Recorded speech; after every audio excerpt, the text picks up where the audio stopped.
This is an interview with Charles Rubiner, a prominent leader in the metropolitan Detroit community.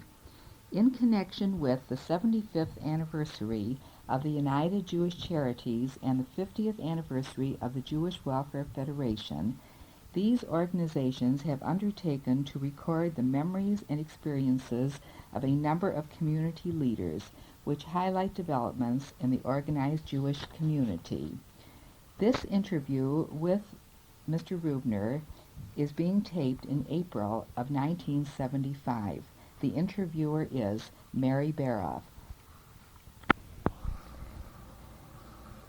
Judge Rubiner, before we start our discussion of your involvement with the organized Jewish community, could you tell me just a little bit about your background?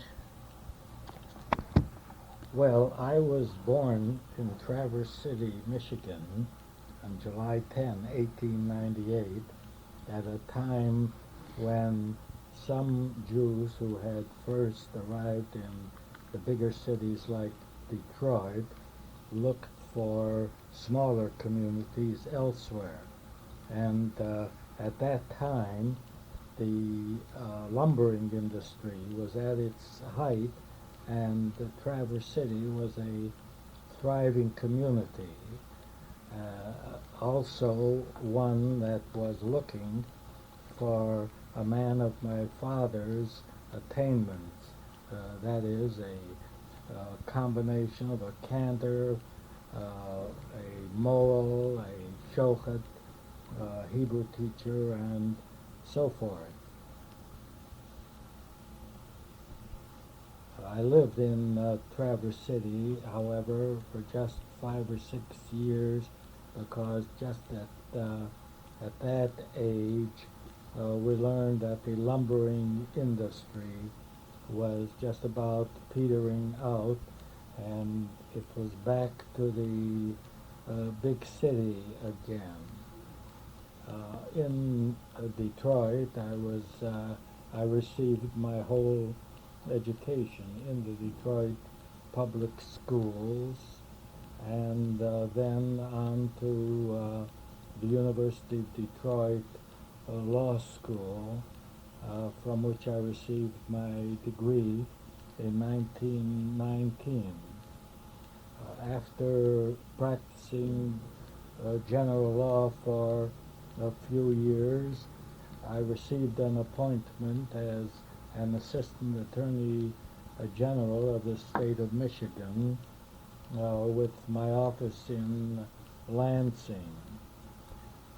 Toward the close of my term there, a vacancy developed on the Common Pleas Bench in Detroit, and I was appointed to fill it by the then Governor Brucker. I served on the bench until about 1939 or 1940. For a brief period, I was a special prosecuting attorney for Wayne County, inquiring into certain political corruption that was going on. Then I also served as the chairman of the Mayor's Committee on Youth. This was for about 3 years, after which I continued the general practice of law until this date. In the meantime, I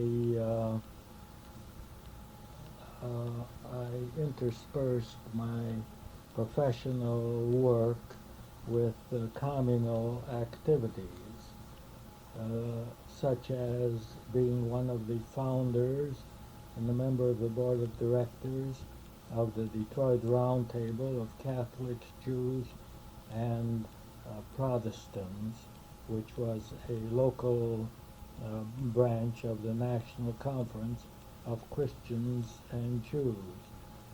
I was later elected to their national board and served for a number of years.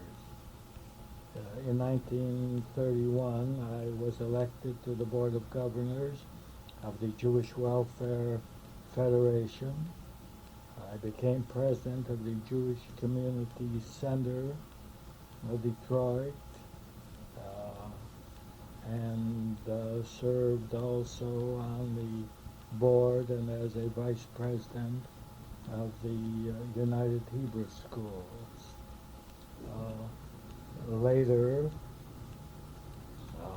I went on the board of Congregation Shaare Tzedek and was elected to all of its offices, finally serving as its president for the prescribed 3 one-year terms.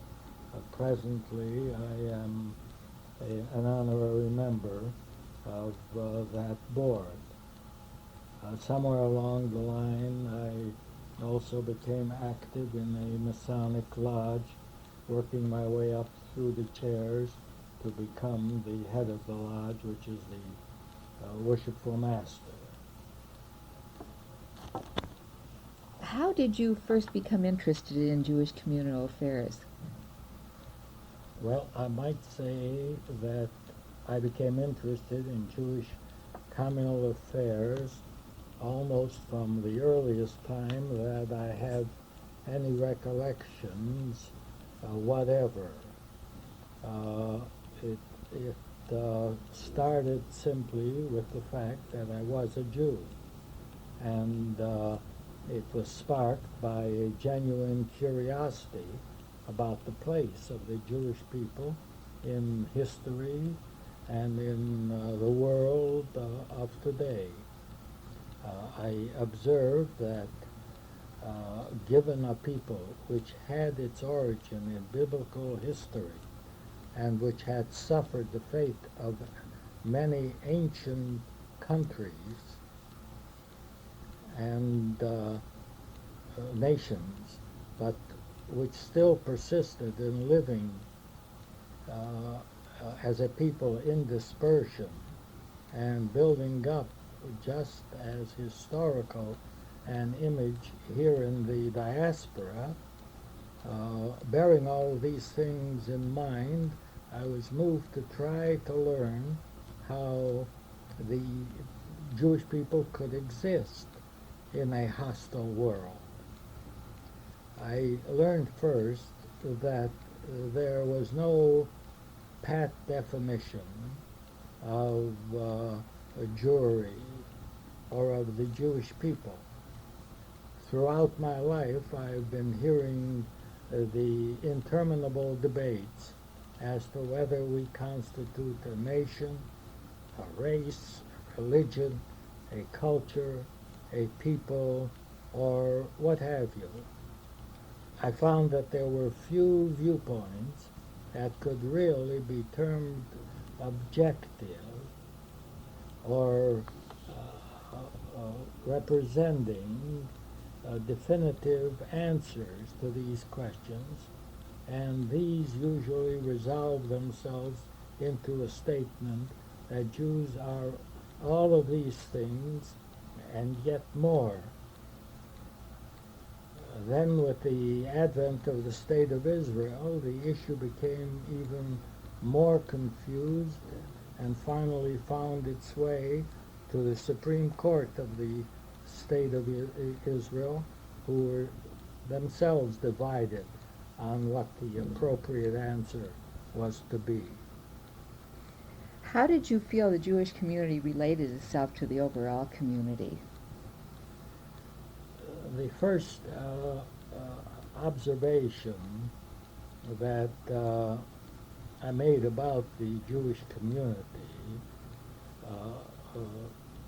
everywhere was that we were always convenient targets of the anti-Semites.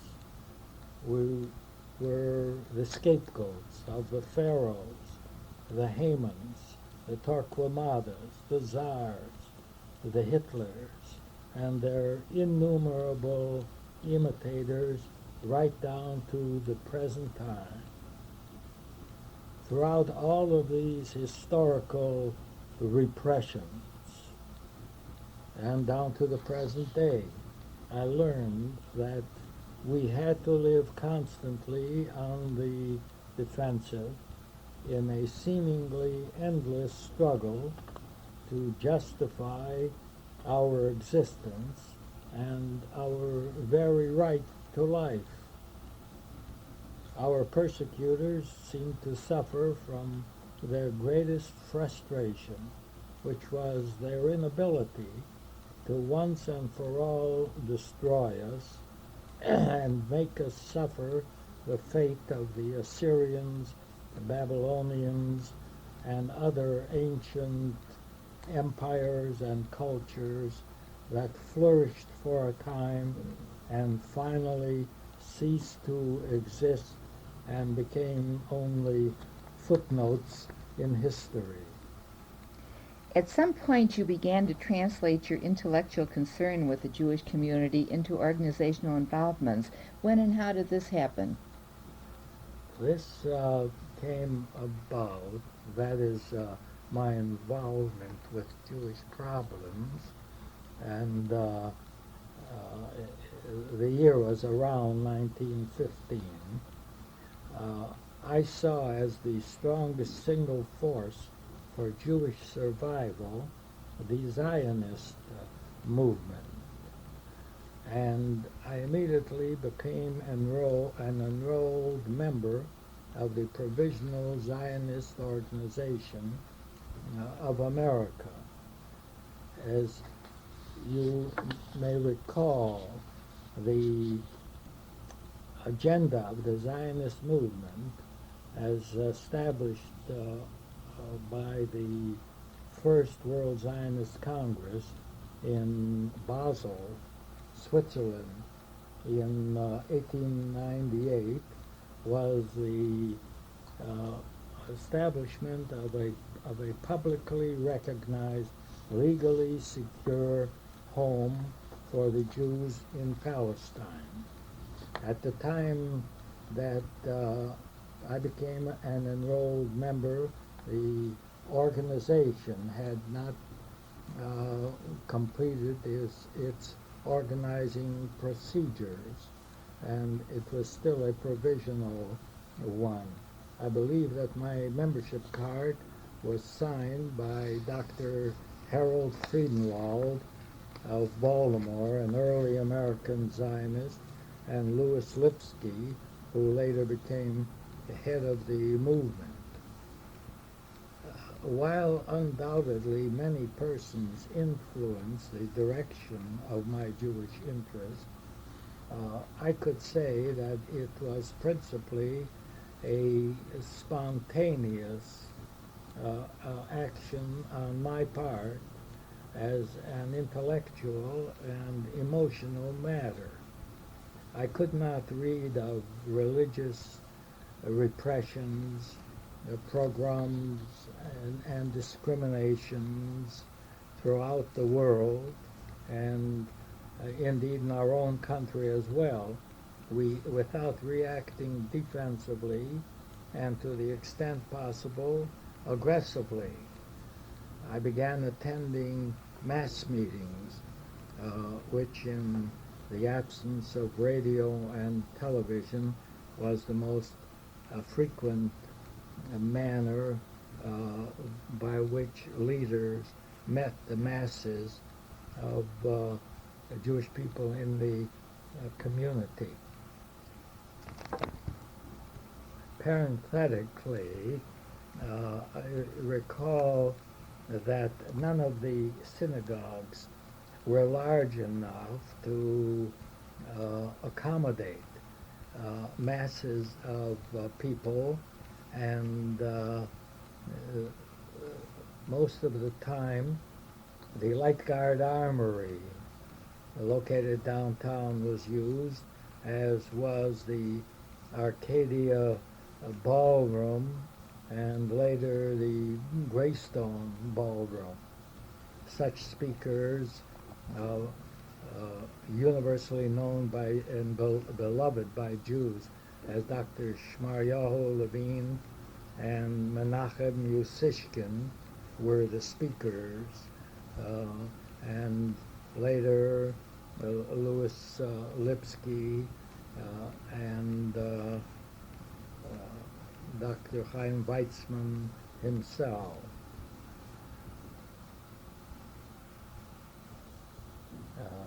And Zionism was the subject of the day in debating clubs and oratorical societies to which I belonged.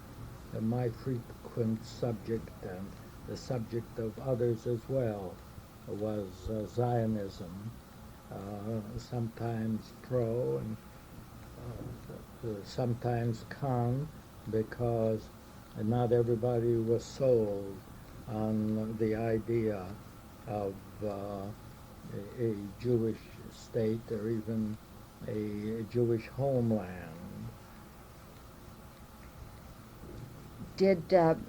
Were there a number of Zionist groups that arose rather spontaneously, and were there philosophic differences between them?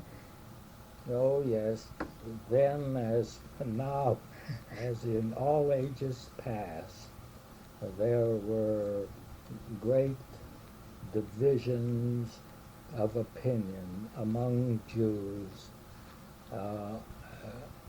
on every subject. So naturally there would be on the subject of Zionism. There was first the General Zionist Organization, which I joined and to which I now belong. There was a Mizrahi organization which attracted the more religious Zionists, a labor Zionist branch which was more or less socialist, and other splinter groups. At that time, there were even those who believed that a Jewish homeland could be established outside of Palestine. The territorialists, for instance, favored the Uganda in Africa. There was considerable opposition on the part of most of the Reform rabbis, because anti-Zionism was a principal plank in the Reform platform, which happily was later deleted from its principles. Not all Reform rabbis, however, were opposed to the movement. Two of the most eloquent Reform rabbis, Dr. Stephen S. Wise and Rabbi Abba Hillel Silver, bucked the tide of anti-Zionism and had considerable influence on the Jewish community. A group of Reform rabbis even went before a committee of the United States Senate to protest against the United States approval of the Balfour Declaration back in 1917 or 1918. But I was committed to the principle of Zionism, and when the Keren Sod, that is the Palestine Reconstruction Fund, was established, that was long before its affiliation with the United Palestine Appeal and so forth. When they started their fundraising campaigns, I was out making speeches and soliciting funds for them. One of my earliest recollections is taking David Ben-Gurion around to some of the meetings, where at some of them he was received enthusiastically and at others dubiously. Because of the differences in philosophy, right? Yes, because the differences in philosophy, and because he was looked upon as a sort of a dreamer. But with all of this, you've been fortunate to see a dream realized in the Yes. establishment of Israel, right? Yes, I was fortunate, and I feel sorry for many of those who gave their time and their energy and their means who didn't live to see that. That's right. I'd like to talk with you a little about what the Jewish community was like when you first became involved. Could you tell me a little about what were the centers of residence and activity? Well, when you speak of the Jewish community of Detroit, there was an overall Jewish community consisting of a number of pockets or ghettos of Jews. For instance, perhaps the predominant one was the Hastings Street ghetto.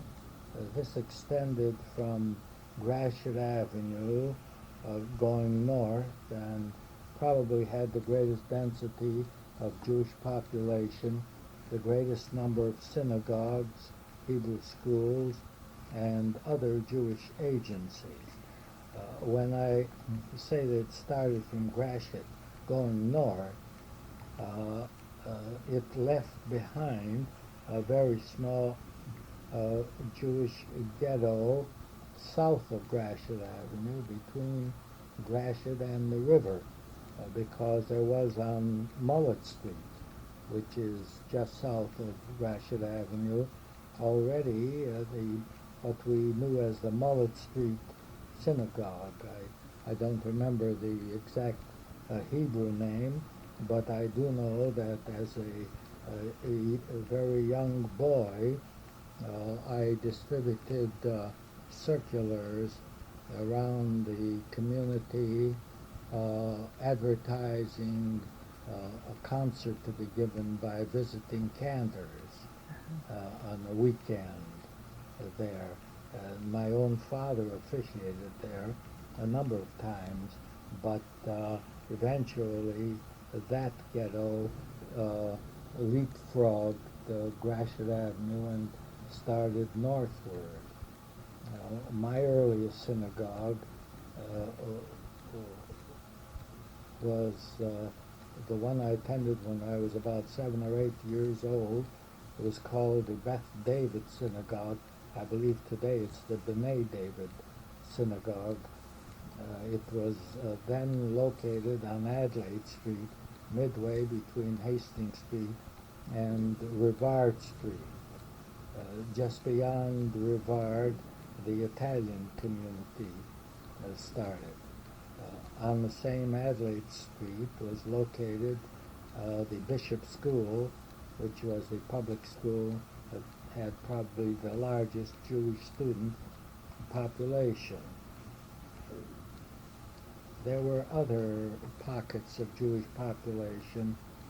One that was a rather active one in the early days out Michigan Avenue in the neighborhood of 30th Street, where Jewish merchants catered to the Polish residents because they were familiar with the language. And I believe that they also had a little synagogue out there. There was also the Del Rey community, which attracted many Hungarian Jews who also had a synagogue there and later moved to a new edifice on Dexter Boulevard called B'nai Moshe. Then there was another small settlement on the east side in what we knew as the Fairview area, but I don't think that ghetto exists any longer. So that there was some spread throughout in different parts of the city of Detroit in this very early period. Yes, as soon as a neighborhood became too congested, normal congestion could be tolerated, but when it got to be too congested, too many dry goods stores in one locality and too many kosher butcher shops, they spread it out to other areas and started new ghettos. In other words, the businessmen kind of were the ones that initiated the moves. Yes, sometimes they followed, Uh-huh. and sometimes they initiated. They were leaders. Mm-hmm. What were some of the institutions and groups that represented the different elements in the community? Well, I would say that the the synagogue was the pivotal center for lack of any other uh, communal gathering places, and they were often designated, that is, the synagogues were, by the European nationality or area which formed their backgrounds. For instance, the Beth David Synagogue, before I knew it was Beth David, I knew it as the Rishishe Shul. I still don't know the name of the shul that was known as the Galicianer Shul, nor the Hebrew name of the Romanian shul. I already pointed out the Hungarian shul was B'nai Moshe. There was also the Hasidic shul, which must have had a Hebrew name, but they were more familiarly known, as I say, by the ethnic character of the people who attended them. Some of these synagogues are still known by and mentioned by these names, especially by the old-timers. Then the same division occurred among the Landsmannschaften, which were composed almost entirely of immigrant Jews and which flourished in large numbers, attracting the immigrants with whom they had most in common, either by way of ancestral background, language, or cultural desires. And these Landsmannschaften, what do you call Landsmannschaften in English? Another word is the Verein. Verein, that's right. Verein, yeah. Uh, Sometimes they just call themselves societies by the name of the place that they came from. That is when they needed an English name. Yes, my father was the first president of his Landsmannschaft. It was from a small community in Russia, the Mazir. The Mazir, yeah, yes. uh-huh, yeah. That's how the names of some Russian and Polish communities were perpetuated. Names of the Landsmannschaft. And some of these people still keep contacts with one another. Yes, but they're disappearing, so they hang on to those with whom they have the most contact. While they flourished, they were quite a force in the community because they developed programs of mutual assistance, burial societies, financial loans, like today's credit unions, and of course social activities on a wide scale. And when Jewish fundraising campaigns began, seeking large amounts of money, the Landsmannschaften frequently vied with each other in their contributions and their activities for the particular campaign. The Landsmannschaft no longer play an important role in Jewish life. Why is that? Well, uh, just the process of a deterioration of the old country Jewish community, occasioned by the stoppage of immigration, and there were none to succeed the people who just died off. There were largely Yiddish speaking among themselves, but not with their children, who grew up in the American culture, and there was no source from which the Yiddishists could renew their strength. This same uh, uh, disintegration happened at the same time as the decline of the Yiddish language generally, the Yiddish press, the Yiddish stage, and so forth. American-born children found nothing to attract them to their parents' Yiddish-speaking organizations or newspapers or the Yiddish stage. It's regrettable because it was a large part of our culture and something that will just go down in history as once having been an influential part of Jewish life, which no longer can contribute anything. Probably my generation, the group that was born in the 20s and so on, is the last group that had some real tie with these, with the language and with the culture of actually the Yiddish parts of the culture. Wouldn't you say that's true? That is true, and that generation that you're speaking of is the first Native American generation, which already started the process of cultural assimilation. And the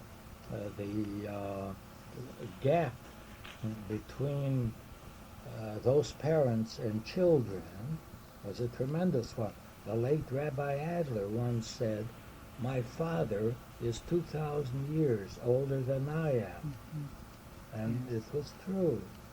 The children who took up with baseball and football and English-speaking activities were in a world apart from the parents who were following a lifestyle that they brought over from the old country, and very few of the children could follow in that lifestyle. Mm-hmm. Yes. What about the organized Jewish community? How did this evolve? Okay. In my day, Jewish movements, whether they were philanthropic, intellectual, cultural, or whatnot, were largely fragmented and unorganized, or rather ununified. Each organization prized its independence, and the mergers, which subsequently were brought about from sheer necessity, were not without sharp birth pangs. There were frictions among differing religious philosophies and outlooks. There were sharp differences of opinion in philanthropic fundraising activities, and the attitudes of the right crowd, quote unquote, groups had to be overcome before many would surrender their sovereignties and independence. The United Jewish Charities, which was formed in 1899, was one organization, and I believe the first on the Detroit scene, which was able to successfully surmount these apparently insurmountable difficulties, and which has thrived in harmony and unity to this day. Later, in 1925, the Jewish Welfare Federation combined a large host of fundraising communal agencies with a perspective intended to embrace all major fundraising movements in the community, both the international, the national, and the local movements, and eliminated most of the street corner coin box appeals. These isolated appeals were very annoying to the community, and I consider that the concentration of them into a unified federation is the most constructive, the most important, and the best communal service organization that we have. What elements in the Jewish community took the initiative of leadership in the early years, and what changes have occurred in this area? Well, in the beginnings, the movements, that is before the influx of masses of Orthodox Jews, they were in the hands of Jews who had migrated to this country from Central Europe. The German Jews, largely affiliated with the only Reform synagogue in the city, Temple Bethel, although as if a forerunner of the unity which was to be achieved, the first president of the United Jewish Charities was a devout Orthodox Jew, David W. Simons, who was for a number of years the president of Congregation Shaare Tzedek. Along the way, the German Jewish influence declined, and the mass immigration from Eastern Europe produced new communal leaders who succeeded to the highest offices in the Jewish community. While at times this too occasioned some frictions, it can nevertheless be safely asserted that the Detroit Jewish community today is a harmonious community with few of the divisive influences and factors that have marked other Jewish communities in large cities.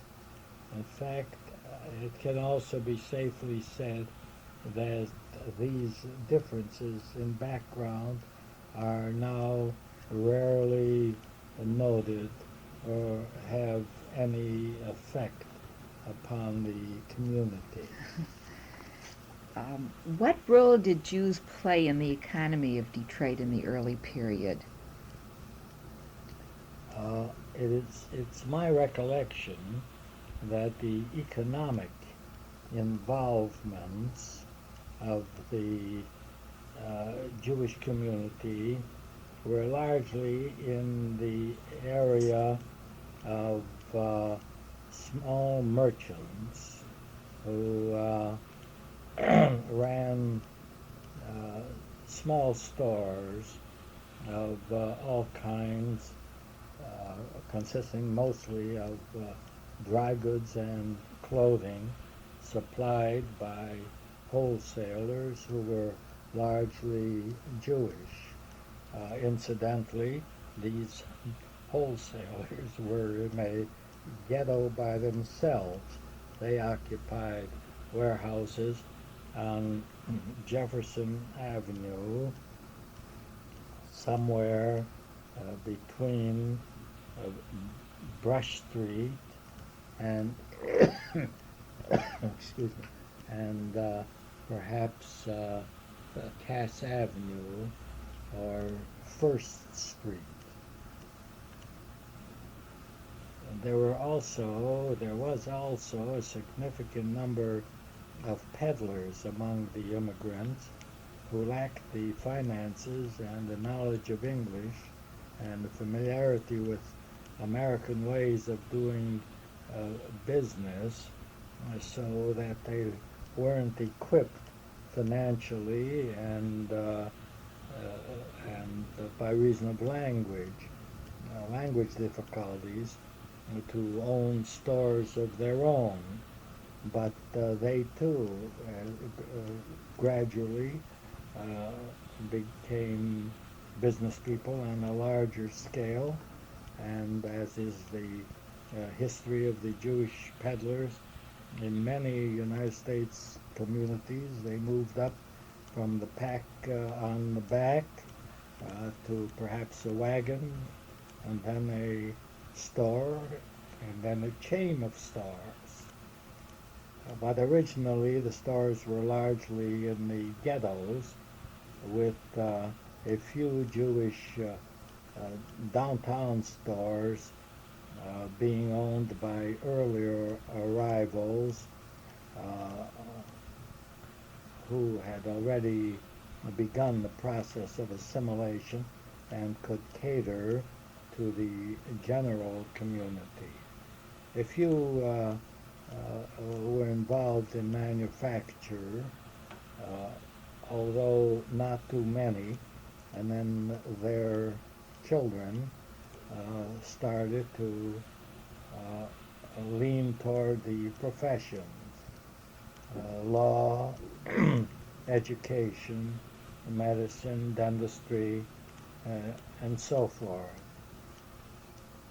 The tradition is a familiar one of the father, the peddler, working 18 hours a day, and the mother scrubbing floors to provide for their children the education that was denied to them in the old country. The whole characterization of the Jewish people that the father wants his children to surpass him, isn't this one of Yes, the traditions? That's one of the traditions, coupled with the fact that education was always a keystone in Jewish life wherever it was permitted. In the old country, they were rarely able to say, my son the doctor, my son the lawyer, and so forth. Here, that was their life's ambition. And then with affluence came the desire for improved business establishments and residences, and the Jews of the earlier ghettos, such as Hastings Street, burst their bonds and moved to newer and finer pastures, which in turn became new ghettos. Oakland Avenue and Dexter Boulevard are examples of these. And then later, a general northwest trend over the county line into Oakland County. We've been a moving people. The wandering Jew. The wandering Jew, that's right.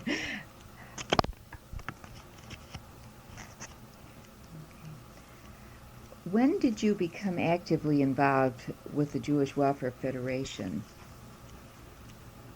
I became a member of the board of the Jewish Welfare Federation in 1931 at the age of 33, and I was then wholly committed to the principle of central fundraising, having participated in the campaigns that started after the formation of the Federation in 1925.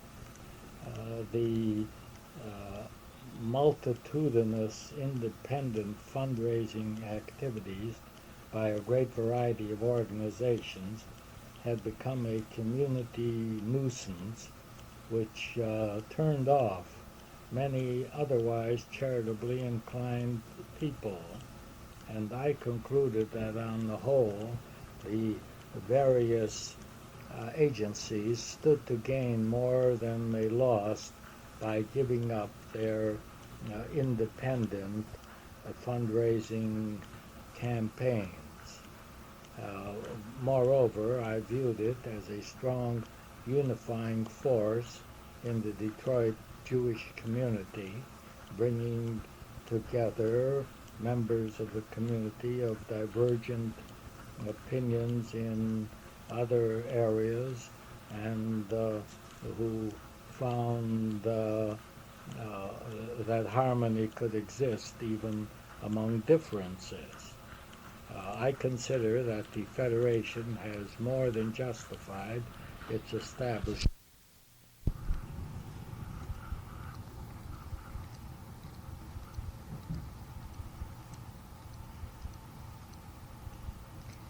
This is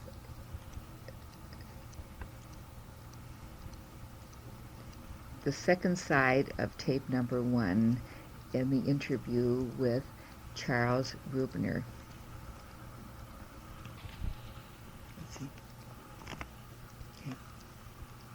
In the beginning, the campaigns were conducted on a sort of a flamboyant and highly publicized manner, attracting a lot of public attention from the non-Jewish community, especially with the announcements of the large amounts of money that were raised, and the daily report luncheons with theatrical entertainment and so forth, all of which proved rather offensive, and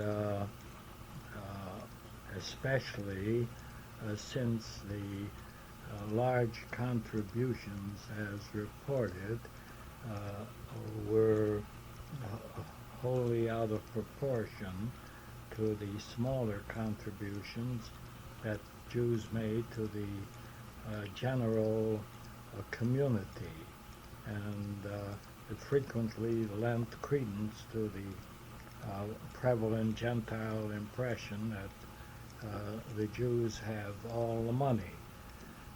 Later, the campaigns assumed a more dignified procedure and were toned down so that they could be confined within the Jewish community.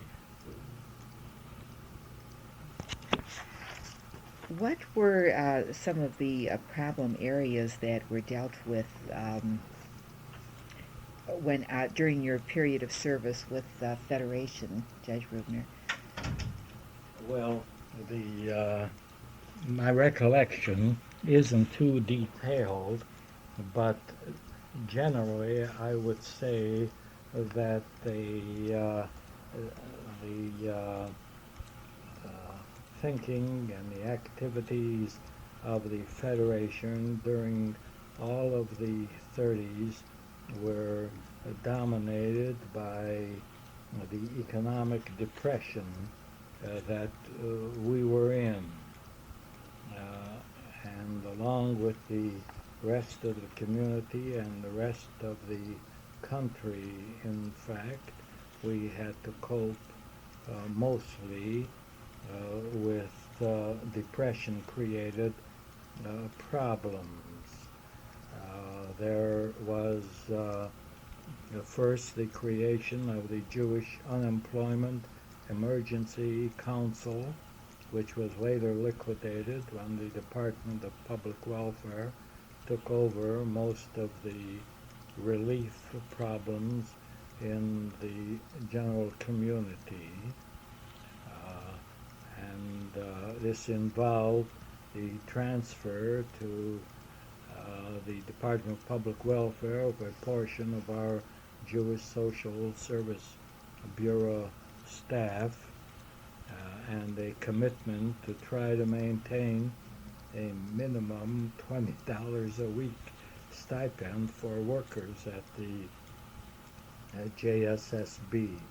It's hard to believe. Yes, it's hard to believe that the community chest during this period was in some cases paying $7 a week subsistence allowance to employees, and even that was charged against their salaries. There is a record of a loan from the Reconstruction Finance Corporation to the community chest in the amount of $60,000 to keep that operation going before the Department of Public Welfare stepped in. And then this was followed by the bank holiday, where whatever funds anyone had were frozen, and it can be imagined what effect this had on the collections on campaign pledges.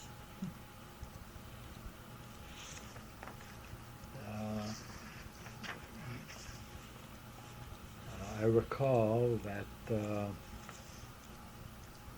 the work of the Jewish Child Placement Bureau and the Jewish Children's Home, which is now no longer in existence, was coordinated through the creation of a joint committee on child care.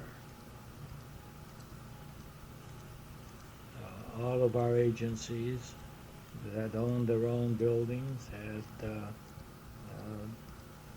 mortgages and mortgage payments to cope with, and all in all, those were not happy days from the standpoint of community finances. You really served during a time of great community problems. You also served with the Jewish Community Center, did you not? Could you tell me about this? Yes, I'll be glad to, but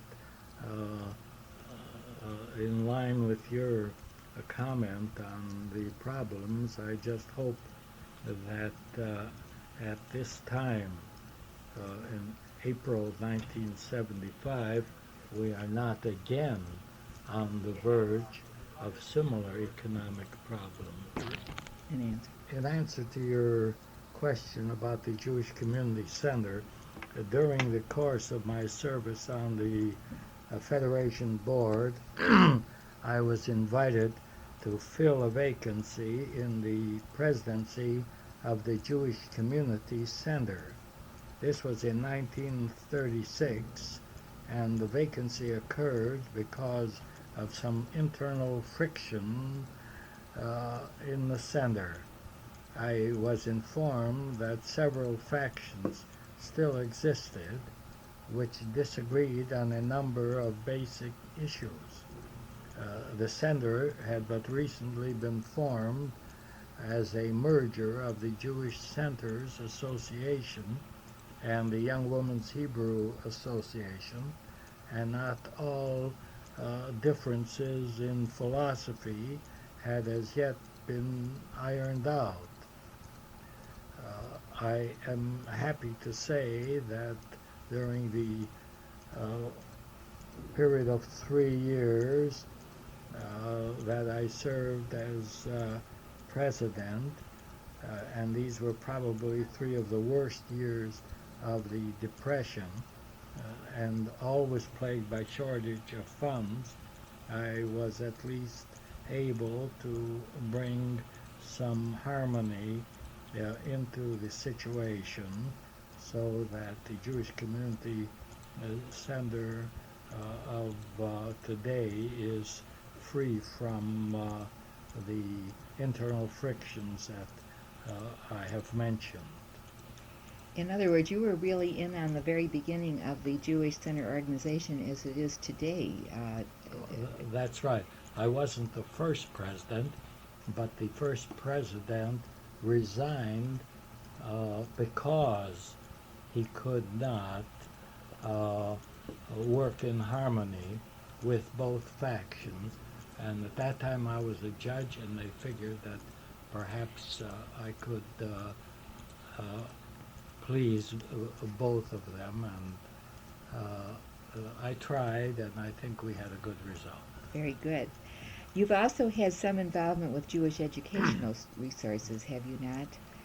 Well, my contacts with Talmud Torahs, which represented the educational institutions of the community, my contacts with them were rather minimal. There were only a few of them. They were poorly staffed, and usually by teachers who spoke poor English and knew nothing of the principles of pedagogy. Later, the teachers, for the most part, became people who were also teachers in the public schools, so that a better system of Jewish education could be established. However, I quickly changed to private tutoring.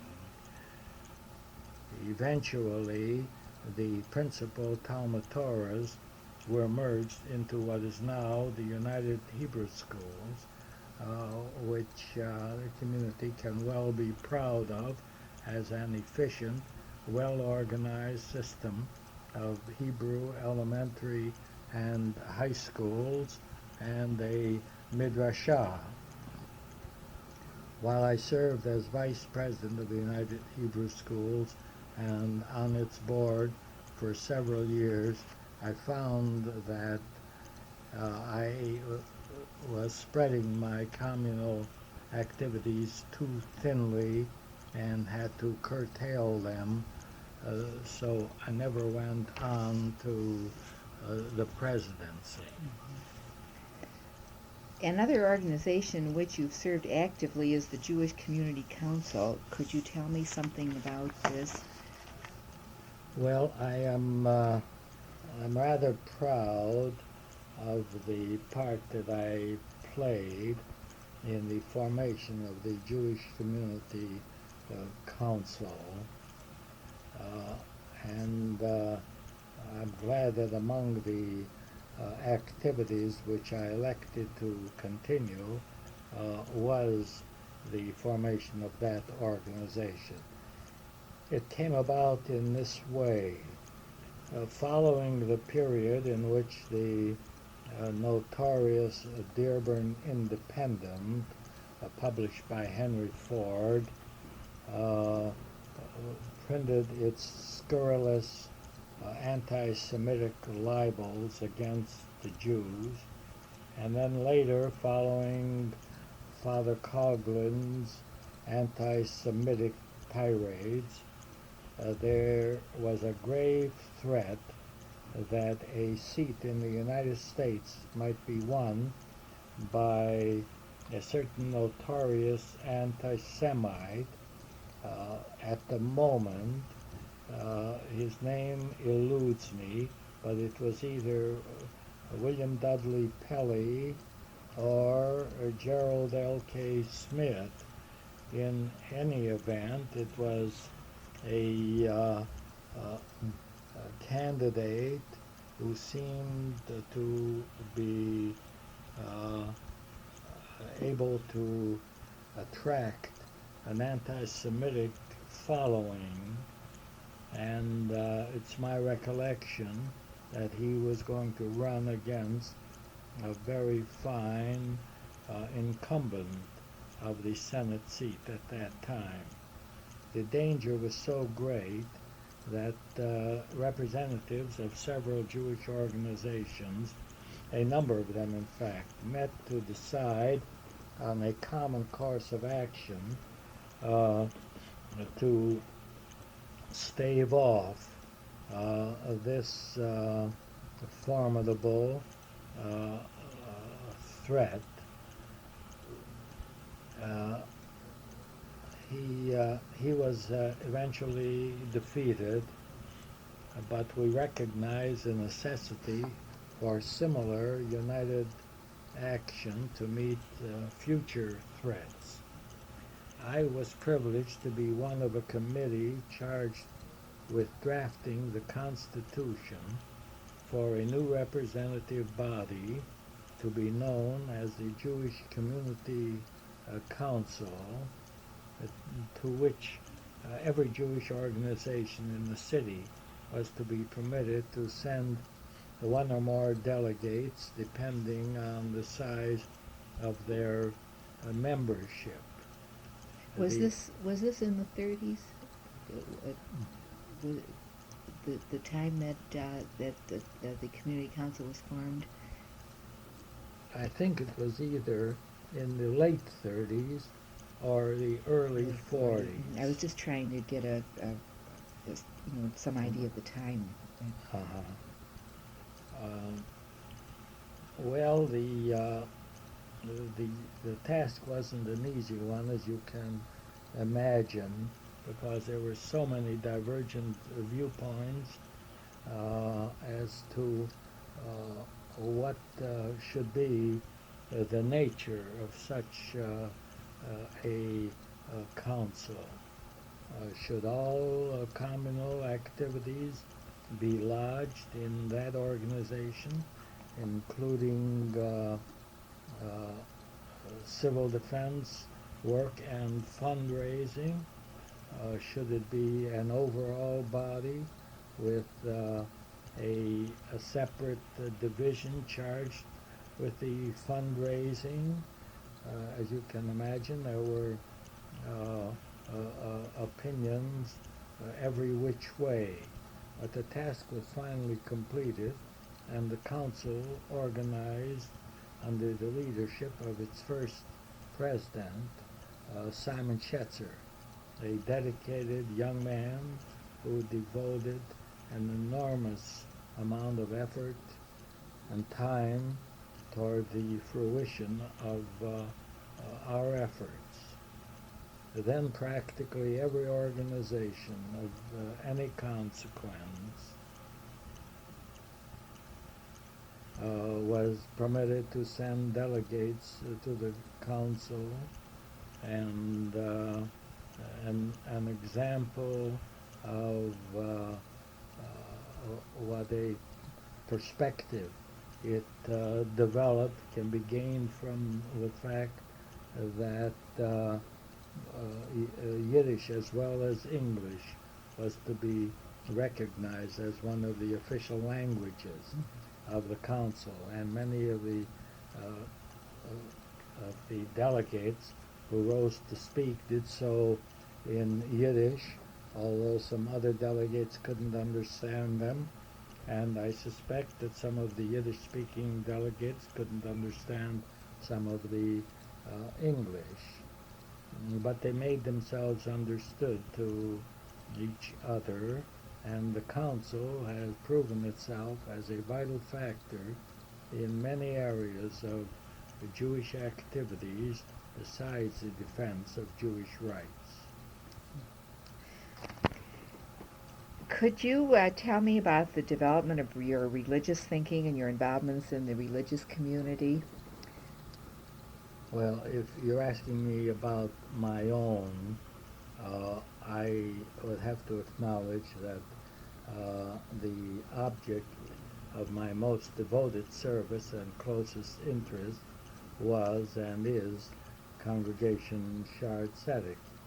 Although raised in a strictly Orthodox household, my father having been, as I mentioned before, a chazan, a shochet, a moel, and although my earliest years of worship were, as above mentioned, at Beth David Synagogue, and then later at Beth Jacob, which was at the corner of Montcalm and Hastings Streets, and strictly Orthodox, I recognized at an early age that the new American generation of Jews would not wholly accept the Orthodox ritual and the strict literal interpretation of Orthodoxy.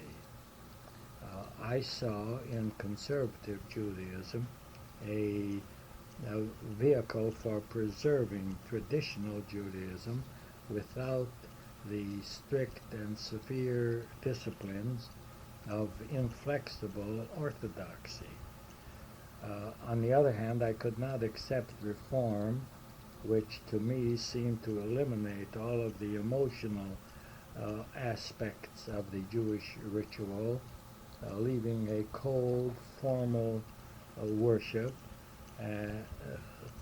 mostly in English, and this had no appeal for me. Accordingly, at a very early age, I began attending Sunday school at Shaare Zedek, which was then located on Winder Street between St. Antoine and Beaubien Streets, and attended Sabbath services there. When the synagogue moved to its new structure at Willis and Brush Streets, following the trend of the population, which was northward, I was present for the dedication of the new building and was shortly afterward elected president of the Young People's Society. During the First World War, we promoted many social activities like dances and other parties, attracting many of the servicemen who were stationed in the area. While the ritual of worship was curtailed to some extent at this location, there was still separate seating of men and women, the men in the main auditorium and the women in the balconies. In fact, mixed seating at Shaare Zedek did not commence until a later building was erected at Chicago Boulevard and Lawton, where there was only a small balcony intended for overflow attendance, but not necessarily limited to women. Later, as time went along, I served as secretary of the synagogue for 3 terms, as vice president for 3 terms, and as president for 3 terms, each term being of 1-year duration.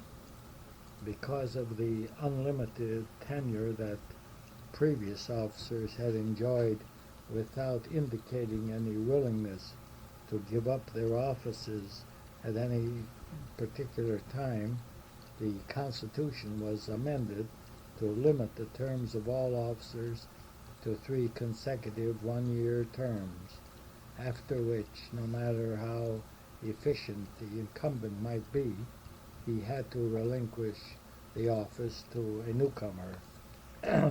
The most recent move of the synagogue was, of course, to its present location in Southfield, where I remain as an honorary member of the board of directors. That has been an interest of a great many years and an involvement. Let's talk now about some of the early leadership in the Jewish community. Could you tell me who were some of the leaders? Well,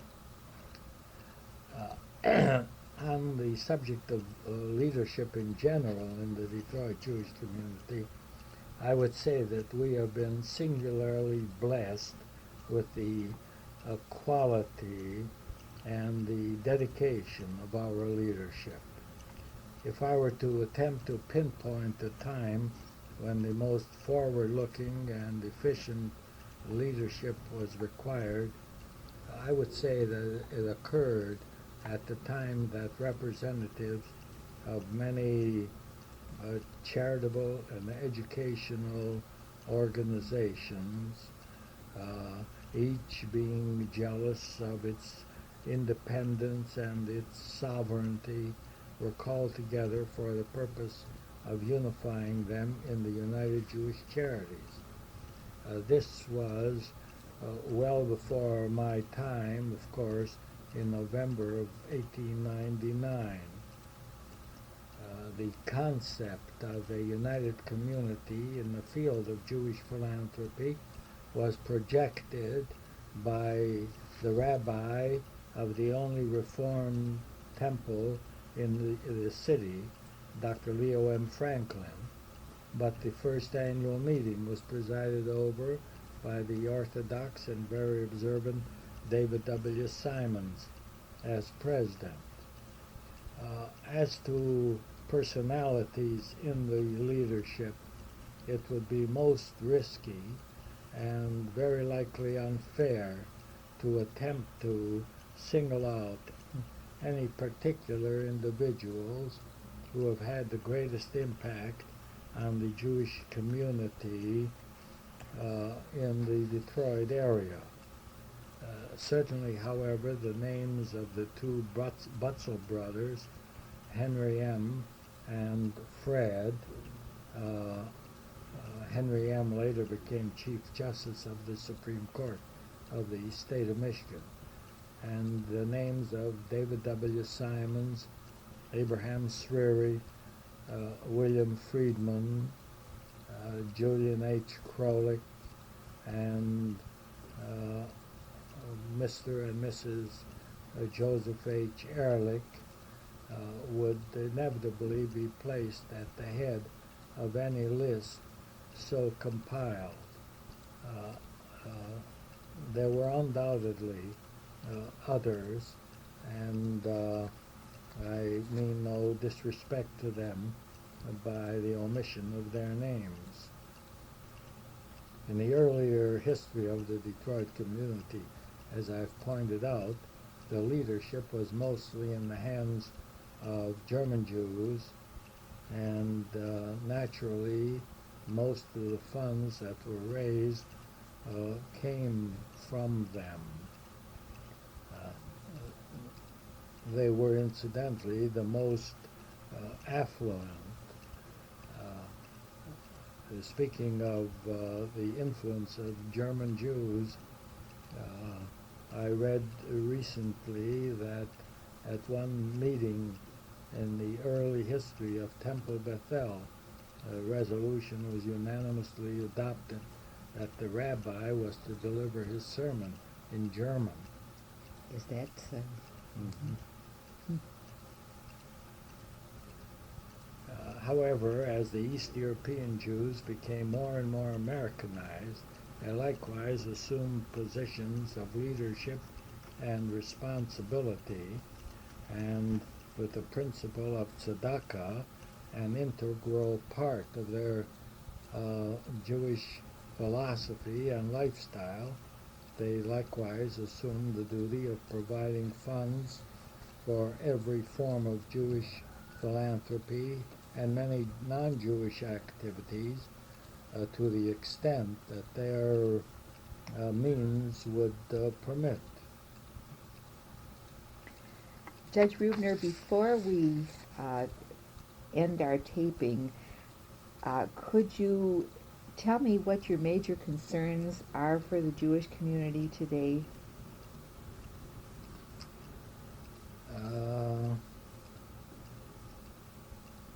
Well, I have confidence in the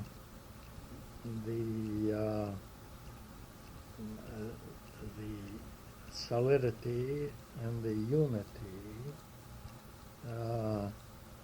of the Detroit Jewish community, but I am worried about the future continuity of interest on the part of future generations, interest in the welfare of Israel and other international agencies outside the United States, like the Joint Distribution Committee Ort, and others that function on the international Jewish scene.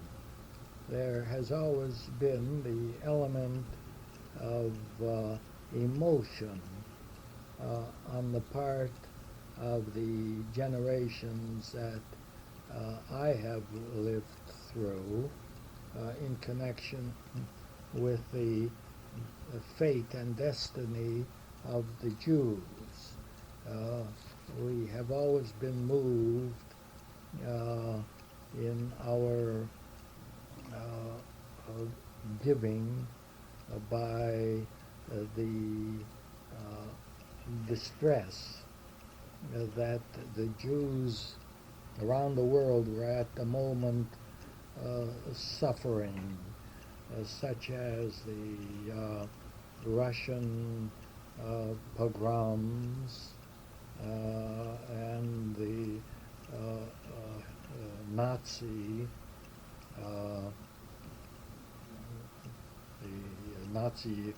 extermination of a whole Jewish community. And I wonder whether future generations will be moved by the same emotions. I hope that the same causes will not exist. In the days of my parents, the Jewish community was moved to sackcloth and ashes type of grief by the Russian pogroms. The solicitation of relief funds was fairly easy. During the First World War, when so many Jewish communities were the victims of poverty and repressions, and then later during Hitlerism, our hearts were again torn by the history of persecution and excesses against the Jews overseas. Later, when Israel as a state struggled for a foothold and was constantly on a program of actual survival, it was again relatively easy to find respective emotions, or I should say responsive emotions, among the people who were solicited for funds. However, the stories of Dachau, Buchenwald, and Treblinka are now becoming merely pages in history to our young people, and it is to be hoped never to be repeated in anybody's lifetime. Unlike us, our children and grandchildren will have no involvement with that portion of our history. And how long these events will be able to play on their heartstrings is problematical. Certainly we must never let up in our repetition of the story of the Holocaust and its horrors, and we must always let them know the story of the struggle of a group of Russian and Polar Jews under the inspiration of the immortal Theodor Herzl to acquire by peaceful means a homeland in Palestine, and the survival of the Jewish people and of the Jewish religion and of the state of Israel must always be regarded as not one of the seven wonders of the world or the eighth wonder of the world, but as the first and never to be forgotten and irrefutable wonder. And may this continue. Always. I thank you so much for giving us this time so that we can tape some of your reminiscences and some of your thoughts that you I'm glad to be a part of your history recording program, which I hope will prove to be of interest at least to some future Jews. It will, I know.